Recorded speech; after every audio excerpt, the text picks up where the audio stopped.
Саламатсызбы, Абдылда мырза, студиябызга кош келиптирсиз. Бүгүн биз сизди майрамга карабастан расмий чакырганыбыздын себеби мына кечээки 8 март майрамына карата спорт сарайына уюштурулган концертиңиздин болбой калгандыгы. Ушул боюнча окурмандарыбыз кайрылып сурашты эле. Анткени 8 мартта өзүңүз билесиз, апаларына, эжелерине, карындаштарына сиздин концертиңизге атайын барып көрүп келүү үчүн, майрамдап келүү үчүн алынган билеттер көп экен.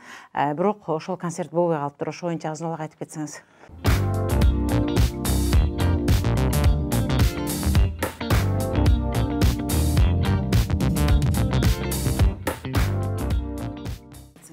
Үмүт, биринчиден сага рахмат, ушул кыргыз элине менин кайрылуума мүмкүнчүлүк берип атканыңыз үчүн. Эң биринчиден ассалому алейкум, урматтуу кыргызстандыктар.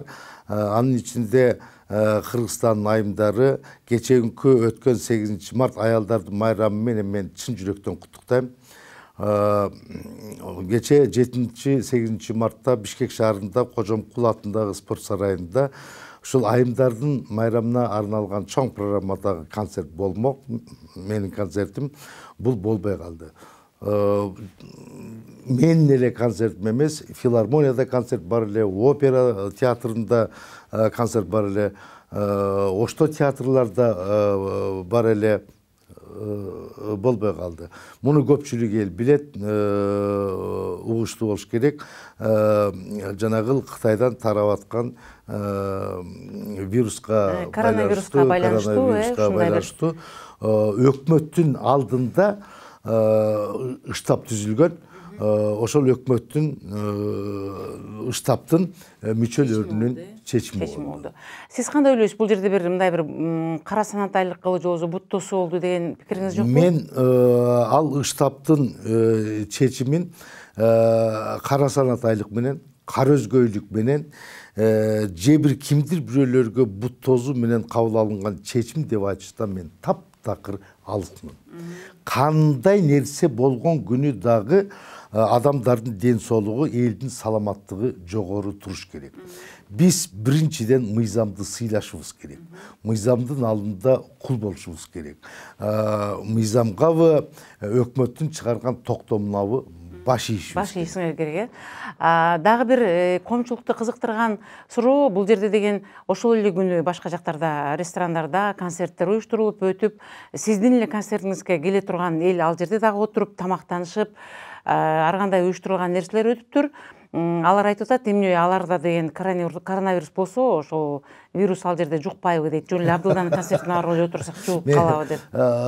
Мен дагы ошону айтып атам. Бул коронавирус деген ит ушу залда отуруп кол чаап күлүп аткан эл менен ресторанда отуруп алып тамак жеп аткан эл же мечиттерге барып намаз окуп аткан эл деп тандабаса керек эле деп. Штабтын мүчөлөрүн мен абдан жакшы туура түшүнөм. Аларга себеби алар деген концерт көргөн эмес. Концерт өткөрмөк түгүл, даяр болгон концертти да барып көрүшкөн эмес. Алар ушундай ойлойт. Эртең келип ырдап коеюн деп аткан турбайбы, жөн эле койсун, айтып койгула дегендей эле мамиле кылышты. 2 күн концерт бериш үчүн жылдап, айлап, залдарды арендовать этип алып, анын үчүн ошол айылда, ошол күнгө даярдык көрө баштайсың. Сөзсүз түрдө жаңгыз эмессиң. Бул биринчиден. Экинчиден, концерт башталганга чейин эле бир топ суммадагы акчалар кирип кетет. Себеби дегенде телевидение, радио, башкалардын барып акчасын бермей сайын алар реклама кой бербейт. Афиша чыкпайт, илинбейт. Мен бул квитанция берген, акчаны алган, квитанция бергендерди гана айтып атам.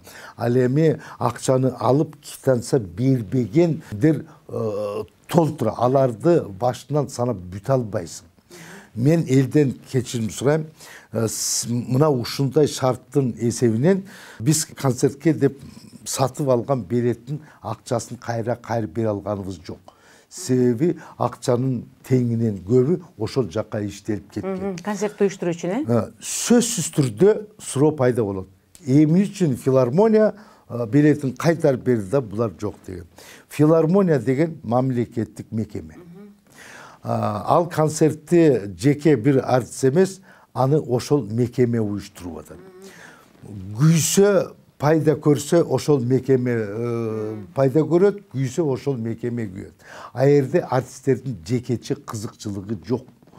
Ал жерде артисттер концерт болбой калды десе кол чап сүйүнөт дагы, биз бош экенбиз бүгүн деп тарап үйлөрүнө кетип калат. Бизчилеп спорт комитетке, министрликке, өкмөткө буту жерге тийбей чуркабайт. Себеби а жерде артисттердин кызыкчылыгы жок. Чөнтөктөрүнөн эчтеке кетпейт. Мен бул жанагы ресторандарда өткөн концерттерди 6-сы күнү, же 7-си күнү, же 8-си күнү айтсам да болмок. Мен айткан жокмун. Себеп мен бул ишти жакшы түшүнөм. Мен аны ал күндөрү айтсам, ошол мен коллегаларыма атаандашкандай кабыл алышмак. Азыр Кудайга шүгүр, бардыгы аман эсен ресторанда болсо да өткөрүп алышты. Мына бүгүн айтсам болот. Мына ушунун бардыгын изилдеп көрбөгөн ушул өкмөттүк штабтын чалагайым иши болду деп эсептейм. Мындан келди ошол өкмөт тарабынан түзүлгөн штабтын жетекчилери бул нерсени жылдырып жатып, же болбосо токтотуп жатканда бардык тарапты караш керек эле. Ошол эле ресторандарды, же болбосо мечиттерди десек дагы болот. Себеби ал жерде бир эле биздин мамлекетте эмес, башка мамлекеттерде коомчулук чогулган жердин баарына тыюу салыш керек деп айтылып атат. Эми ошол эле сиздин концертиңизге барган элдер коомчулук ресторанга, ошол мечитке барып аткан учурлар болуп жатат. Сөзүңүздө калет жок, анткени бүгүн деген биз кичине кооптонуп турушубуз керек болуп атат. Кытай мамлекети бизге абдан жакын. Бул нерсе которулганын сиз туура кабыл алып турсуз. Мен ойлойм, сиздин көрүүчүлөрүңүз дагы туура кабыл алышат го деп. Дагы бир коомчулукту кызыктырган суроо айтып жатышат.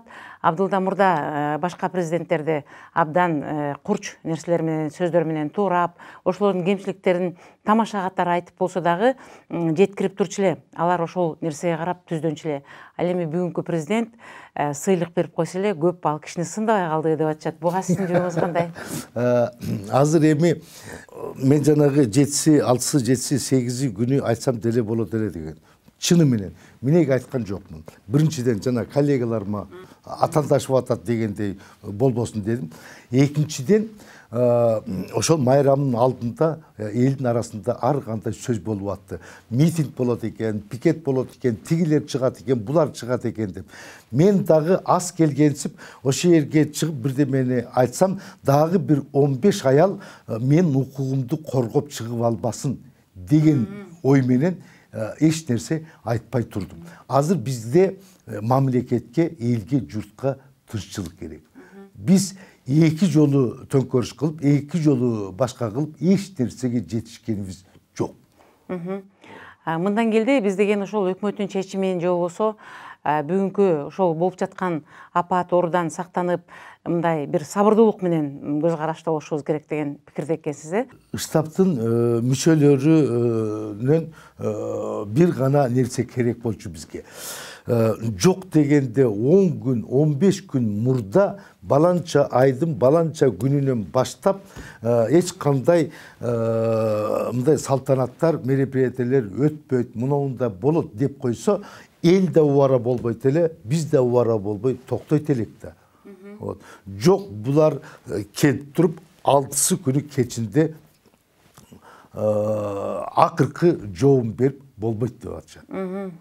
Шашылыш чечим кабыл алышып, анчалык шашылыш коркунучтуу болуп кетсе, анда бардыгына бирдей кылыш керек эле. Жогоруда сиз айтып кеткендей, булар тыйса баарын бирдей тыйыш керек эле, уруксат берсе баарына бирдей уруксат бериш керек эле. Азыр экөөбүздүн сүйлөшүүнү уккандан кийин эртең молдолор дагы айда Facebook'ка жазып чыгар. Бирок ар бир театрда кыйын болсо 500 киши кирет. Башка батпайт дагы. Мечиттерге 1000 кишилер барып атат да. Эгер рас ошондой коркунуч боло турган болсо, анда бардыгын тегиз жабыш керек болчу. Ушул штабтын чалагайым ишинен бир топ артисттерди элдин алдында ыңгайсыз абалга алып келип коюшту. азбы көппү биз дагы анча мынча кадырыбыз бар. Ал кадырыбыз кече бүгүн эле пайда боло калган эмес. Мейли өткөн өттү, кеткен кетти. Ушул штабтын мүчөлөрүнө айтарым, мындан кийинки иштерине тагыраак мындай дыккаттуураак болсо деген каалоо тилек айтат. Баарына бирдей караса, мыйзам жыйнам жолунда. Ушундан пайдаланып үмүт мен айтып кетейин. Урматтуу, ошол 7-8 мартка билет алып, биягы кеминден, тиягы Кара Балтадан убара болуп келген көрүүчүлөрдүн алдында башым тиземе тийгенче эңкейип кечирим сурайм. Мени кечирип коюңуздар. Кудай буйруса, бүгүн күнү так эмес, мен ишенем, жакын арада кайрадан коюлат. Сизден сураныч, ошол жаныңыздагы алган билетиңизди жоготпой, кармап туруп, ошол билетиңиз менен келиңиз. Кийинки концерттин аты мындай эмес, башкача ат менен болот. Биздин мекен күлкү көбай, ыргабай, бизде болбойт, жакшы жаман ылгамай деген ат менен болот. Кошумча реклама кылабыз, беребиз. Geçenki eldi tarqatып атканда уюштурган кыздар көпчүлүк элдердин телефондорун жазып калышыптыр. Сөз түрдө телефондоруңуздарга чалуу болот. Сөз түрдө телеканалдардан, YouTube'дан, Facebook'tan реклама кылабыз. Сиздерге чоң рахмат. Дагы бир жолу майрамыңыздар менен жакшылыкта жолугушалы. Сизге чоң рахмат. Мен ойлойм, көрүүчүлөр түшүнүү менен сизди көргүзү келген, сиздин концертиңизди көргүзү келген күйөрмандарыңыз сөз жок кайрадан келишет. Дагы бир айта кете турган нерсе, ошол өкмөттүн алдындагы комиссия бүгүн ошончолук шашылыш чечим чыгарып, элдин майрамдык маанайын бузгандыгын мойнуна алса, мамлекеттик телеканалдардан сиздер үчүн бекер 1 минутталык рекламаларды алып берип, элдин бардыгына түшүндүрүү иштерин жүргүзүш керек. Кайрадан бир күн уюштурула турган концертке келип көрүңүздөр деп. Алардын бардыгын ошол өкмөттүн уятына койдук. Маегиңизге чоң рахмат, Абдылда мырза. Мына баарын туура түшүндүк. Кийинки боло турган концертиңиз жакшы өтсүн. Биздин кыргыз элине ошондой бир айыкпаган апаттуу дарт жукпай эле койсун. Дайыма эле көңүлдүү концерт көрүп, оюн күлкү менен жакшылыкта жашап жүрө берели. Эң негизгиси ушул эл бизди туура түшүнсө болду.